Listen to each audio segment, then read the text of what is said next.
dihapuskan, tapi dihilangkan. Bapak Ibu sekalian, sekarang ini kita sedang mengembangkan lagi beberapa jabatan yang 46 ini juga mungkin akan berkembang lagi.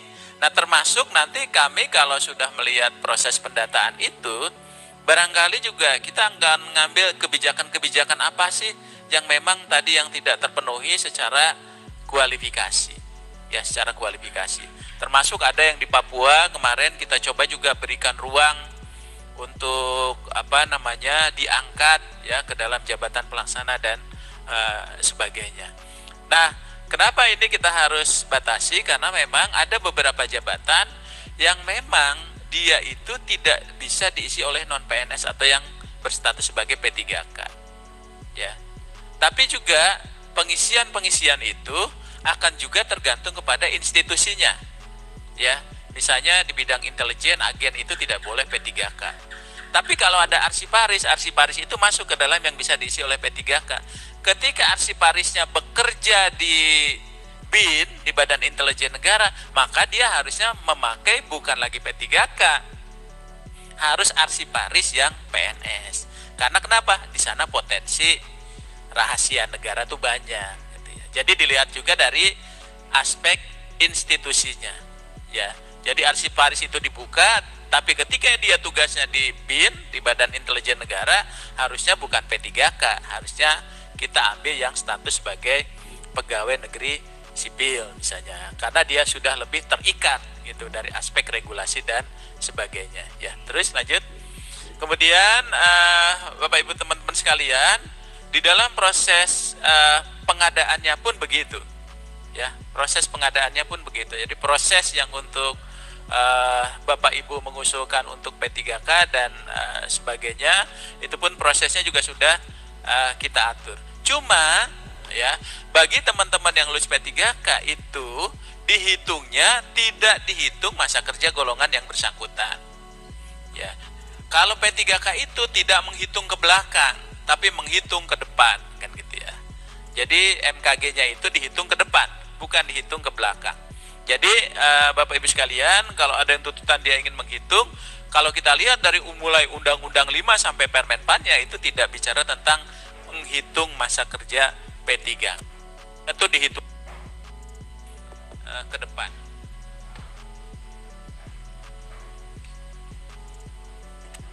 Ini baterainya cepet habis nih, pasif ya. Biasanya teknik panitia tuh baterai habis lah biar cepet mati listrik gitu ya, itu biasa. Nah, oleh sebab itu Bapak Ibu sekalian, dasar hukumnya pun sama, karena kita bicara tentang undang-undang itu adalah kaitan dengan aparatur sipil negara. Terus, nah kemudian Bapak Ibu sekalian, makanya ketika kita bicara tentang aparatur sipil negara, baik dia PNS maupun P3K harusnya punya karakteristik yang sama sebagai pelayan publik. Ya, jadi artinya betul-betul dia harus memiliki kompetensi dan sebagainya. Dan cara merekrutnya pun harus memberikan kesempatan yang seluas-luasnya kepada seluruh masyarakat Indonesia. Saya kemarin diminta untuk bisa nggak Pak itu diangkat seluruhnya pegawai-pegawai yang notabene tenaga non-ASN itu. Jangan, kan Bapak Ibu juga punya putra-putri, ya, yang juga punya hak untuk menjadi ASN. Putra-putra terbaik bangsa juga banyak. Kalau kita semuanya orang tidak berkompetisi, ya, ngangkat mereka, lalu putra-putra terbaik kita ini mau dikemanakan? Dia akan bekerja di tempat-tempat lain, padahal negara sangat membutuhkan. Makanya prinsip ini pun penting Bapak Ibu sekalian. Jadi beda perlakuannya ketika kita bicara di PP 48 2005 dengan kondisi saat ini. Ya, dengan kondisi saat ini. Walaupun ada nih kita diarahkan ke sana. Ya, dulu diarahkan ke sana itu ada kelompok tertentu yang diuntungkan tuh, ya suaranya dapat banyak gitu ya. Nah, oleh sebab itu karena ini memang sudah sistem meritokrasi di dalam Undang-Undang 5, maka prosesnya harus kompetitif, adil dan sebagainya. Ya. Kemudian lanjut. Kemudian Bapak Ibu teman-teman sekalian, makanya tadi fokus kita di 2022 itu tadi hanya guru ya, tenaga kesehatan dan sebagainya. Ya. Kemarin itu Bapak Ibu sekalian, mudah-mudahan Pak Hasim Jawa Timur ini selesai semua. Saya itu kemarin ada satu kabupaten kota di Sumatera datang ke tempat saya karena sudah kami telepon, ya sudah kita suratin, ayah mau ngusilin guru apa enggak? Kami enggak dan sebagainya. Sekarang ini didemo oleh ribuan guru. Sekarang minta ke kami untuk dibukakan formasinya. Saya nggak buka. Ya. Karena untuk guru dan tenaga kesehatan ini logika formasi kita terbalik, Pak. Jadi kami yang nawarin, ayo masukin gitu ya. Ada satu kabupaten kota gitu ya, beberapa ternyata dia itu nggak masukin, padahal kami teleponin. Gitu. Rupanya dia nggak masukin juga sampai terakhir. Rupanya setelah di demo panik tuh bupati wali kotanya, ya. Tetap kami tolak, nggak bisa, ya. Karena kenapa? Kami harus mempertimbangkan kabupaten kota yang sudah disiplin melaksanakan regulasi-regulasi kita. Nah, jadi artinya nanti kalau ada yang demo itu, ada yang belum masuk, nanti memang kita akan kembalikan ke pemerintah daerah masing-masing.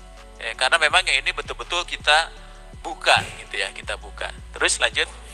Nah, kemudian Bapak Ibu sekalian, proses seleksinya pun untuk P3K itu akan sangat tergantung dari instansi pembina jabatan fungsional. Saya selalu sampaikan, mudah-mudahan di 2020 teman kabupaten kota di Jawa Timur itu mengusulkan ASN-nya itu, kualifikasinya itu minimal berdasarkan dari kualifikasi teman-teman yang ada di situ. Minimal kita bisa mengurangi, karena Bapak Ibu nanti akan diberikan kesempatan untuk memberikan nilai untuk wawancara dan sebagainya. Itu sepenuhnya Bapak Ibu sekalian. Nah, strategi-strategi ini juga kalau menurut saya jadi penting nih dalam rangka kita penyelesaian tenaga-tenaga non-ASN. Ya, jadi artinya kita jangan berpikir bahwa wah ini kita bisa langsung diangkat, karena kita ada aturan-aturan, ya. Sehingga gimana nih strategi kita bisa ngangkat tapi juga tidak menyalahi aturan-aturan itu. Ya. Nah, saya kira itu menjadi penting loh Bapak Ibu sekalian, gitu ya. Terus lanjut. Kemudian kita juga bisa lihat bahwa ketika di P3K orang juga tidak akan merasa dirugikan.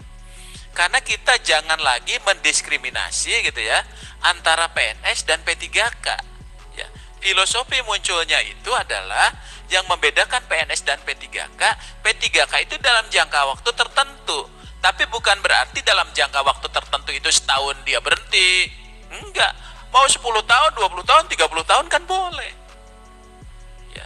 Lalu pensiunnya bagaimana? Kita juga kan pensiun dipotong. Kalau dia ingin dapat pensiunnya tinggal dipotong aja. Ya. Nanti tinggal diatur aja mekanismenya seperti apa. Kan itu yang paling penting. Sehingga kalau kita lihat dia punya hak yang sama kok. Tapi ingat, ketika P3K-nya itu tidak produktif, melanggar kode etik, melanggar disiplin, berhentikan. Kan itu juga sama dengan PNS. Ya, PNS juga sama kan, ketika kita tidak memenuhi SKP-nya ya dan sebagainya, itu pun kan kita bisa diberhentikan. Begitu juga dengan P3K. Nah, oleh sebab itu dengan adanya PNS P3K itu seharusnya di ASN itu tidak ada lagi status-status kepegawaian yang lain yang banyak sebutannya. Ya, PTT lah, honorer lah, Honda, Yamaha, Suzuki, macam-macam, ya. Jadi harusnya dua ini aja, ya. Sehingga statusnya ketika tarik di pemerintahan itu yang ada hanya aparatur sipil negara, gitu. Kita nggak ngelihat lagi dia PNS apa P3K. Kalau P3K dia dalam jangka tertentu, tapi dia memiliki keahlian. Tarik ke atas jadi aparatur sipil negara, ya. Jadi orang kalau sekarang sebutannya macam-macam kan kasihan Pak Hasim kalau ditanya mertua. Mas Yudi ditanya mertuanya nih, Dek, di Pemprov Jatim kerjamu apa? ASN Bu. Ya ASN, padahal P3K. Nah, bilang aja ASN, iya kan? Kan nggak mungkin mertuanya nanya gitu, loh bukannya ASN terdiri dari dua, satu PNS, satu P3K. Oh ibu tahu dari mana? Oh ibu kan pensiunan BKN, oh rupanya pensiunan BKN mertuanya gitu ya. Nah oleh sebab itu kita posisinya tuh sama, ya tergantung kebutuhannya yang mana. Jadi jangan merasa bahwa di P3K dia lebih rendah kayak zaman dulu loh. Kalau di fungsional kayaknya lebih rendah dari struktural. Ini budaya ini kan sudah kita ubah. Ya, enggak lagi seperti itu gitu ya. Terus lanjut. Nah, oleh sebab itu Bapak Ibu sekalian, dengan posisi itu maka sebetulnya kesempatan-kesempatan PNS dan P3K pun sama saja. Hanya saja kalau kita ingin menjadi PNS ya harus berhenti dari P3K. Yang PNS harus mau jadi P3K juga harus berhenti dari PNS-nya gitu ya. Harus berhenti dari PNS-nya gitu ya. Nah, ini kira-kira nggak sama ya dengan. Nah, ini kira-kira Bapak Ibu sekalian, formasi yang sudah kita tetapkan sekarang ini cukup besar sebetulnya ya. Khususnya tadi untuk guru dan tenaga kesehatan. Dan daerah itu yang paling besar untuk formasi yang sudah kita siapkan. Kalau di pusat itu hanya 95.000 tuh ya, hanya 95.000. Ya, tapi yang untuk teman-teman daerah itu lumayan besar untuk formasi yang sudah kita siapkan. Jadi guru itu ada 750 ribuan ya, khusus untuk tenaga guru ya. Terus lanjut, termasuk sekolah kedinasan juga sudah berproses dan sekarang mungkin sudah pengumuman dan sebagainya ya. Kemudian yang kedua adalah kaitan dengan ketiga kaitan dengan pelarangan non ASN ya, penataan ya. Jadi prinsipnya adalah kita ingin melakukan penataan. Karena apa? Penataan ini merupakan mandat ya dari peraturan perundang-undangan. Yang mau tidak mau, suka tidak suka harus kita jalankan. Sebetulnya kalau kita bicara di sini, yang dimaksud dengan non ASN itu adalah bagi mereka, Pak Hasim, yang sudah bekerja sebelum PP 49, yang harusnya diberhentikan oleh PP 49, lalu PP 49 dibilang, nggak diberhentiin deh, ditambah 5 tahun. Sesungguhnya begitu. Jadi sebelum 2018, nih banyak pegawai-pegawai non ASN, harusnya diberhentikan oleh PP 49. Karena dia statusnya harus P3K. Kalau kita kan mudah rame tuh, sensitif yang begitu-begitu ya. Lalu dibikinlah 5 tahun, oke deh 5 tahun ya gitu ya. Ya saya selalu bilang begini, ketika kita 5 tahun suruh nata, kita nih ibaratnya Pak Hasim, mau ujiannya hari Senin, belajarnya malam Senin gitu. Udah malam Senin ba'da subuh gitu ya, menjelang jam 6, nah, belajarnya baru di situ. Nah ibaratnya juga gitu, ketika kita keluarkan surat itu hanya reminder aja, mengingatkan supaya teman-teman siap-siap nih, rupanya di PP 49 nih ngomongnya begini ya. Berarti jatuhnya di 28 November 2023 tadi statusnya itu harus PNS dan P3K ketika catatannya dia menduduki jabatan ASN. Kalau bukan jabatan ASN sih nggak masalah Pak, ketika dia menduduki jabatan ASN. Makanya kami pun saat ini akan merevisi Permen 41 Pak Hasim. Karena kenapa? Di sana kayaknya ada beberapa jabatan yang tidak masuk ke dalam kriteria sebagai jabatan ASN. Seperti apa? Pramusaji, pengumum, itu nanti kita keluarkan. Kita akan simplifikasi. Sehingga di luar itu dia harus menjadi pihak ketiga. Ya. Kalau sekarang kita bisa ngomong, wah itu kan termasuk ke dalam jabatan ASN gitu kan, karena ada di Permenpan 41. Makanya Permenpan 41 pun kita akan lakukan penyesuaian. Ya. Namun rupanya tadi setelah itu dilarang, rupanya dia terbit muncul lagi itu pegawai-pegawai non ASN yang baru. Alasannya sederhana aja, karena kami nggak diberi formasi Pak oleh Menpan kan gitu. Ya, alasan paling empuk itu Pak, gitu ya. Karena kita nggak diberi itu, kepada kita butuh sehingga kita merekrut sendiri. Kedua, kami nggak punya uang yang besar untuk merekrut, bisanya bayarnya pas-pasan aja tuh, ya. Dia dikasih TPP aja Pak, tunjangan pas-pasan, gitu ya. Selesai dia, gitu ya. Jadi tidak harus bayar banyak.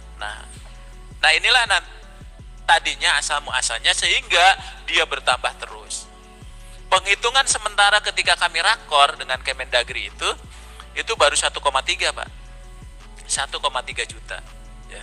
Kalau saya melihatnya kayaknya nih posisinya sama dengan PNS kalau kita data gitu ya. Nanti saya akan cerita kenapa sih mereka itu kok kita 1 tahun pimpinan unit kerja. Nanti saya akan cerita filosofinya kenapa kita buat itu ya, kenapa kita buat seperti itu isinya gitu ya. Terus lanjut. Nah, oleh sebab itu surat yang disampaikan ini adalah ini surat penegasan ya, bahwa pada prinsipnya kita mau selesai loh gitu loh, kita harus petakan dan sebagainya, mana yang akan masuk P3K, mana yang akan masuk PNS, mana yang dia harus alih daya ya. Ini kalau di sini apakah hanya pengemudi, tenaga kesehatan atau satuan pengamanan? Enggak, tenaga lain seperti seperti ini kan contoh kalau seperti ini ya, ada pengemudi, ada tenaga kesehatan dan satuan pengaman. Karena ini tindak lanjut untuk mengingatkan para PPK hati-hati nih, karena kenapa?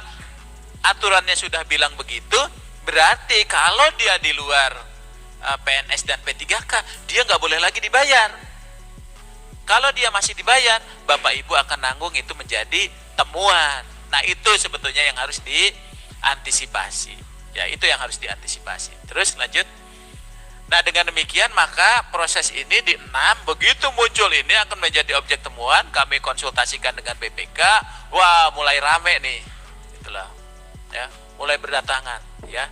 Saya tiap hari Pak Hasim, teman-teman DPRD itu hampir tiap hari tuh datang ke Menpan membawa aspirasi ya. Ada yang ketemu saya, ada yang nggak ketemu saya gitu ya. Tapi biasanya kalau datang ke sana dia pulang, apalagi kalau SPPD-nya sudah distempel pasti pada pulang gitu ya, sudah selesai semua gitu ya. Jadi artinya Bapak Ibu sekalian, akhirnya nomor 6 ini yang menjadi, karena kalau nggak ada ini orang nggak bangun nih gitu ya, orang biasanya biasa-biasa saja. Jadi ini adalah penegasan ya, mengingatkan kepada seluruh PPK bahwa ada mandat di dalam peraturan perundang-undangan ya. Jadi artinya semata-mata Kemenpan itu hanya tadi memberikan bagaimana nih manajemen ini harus kita lakukan dengan baik sesuai dengan mandat dari peraturan perundang-undangan yang ada saat ini ya.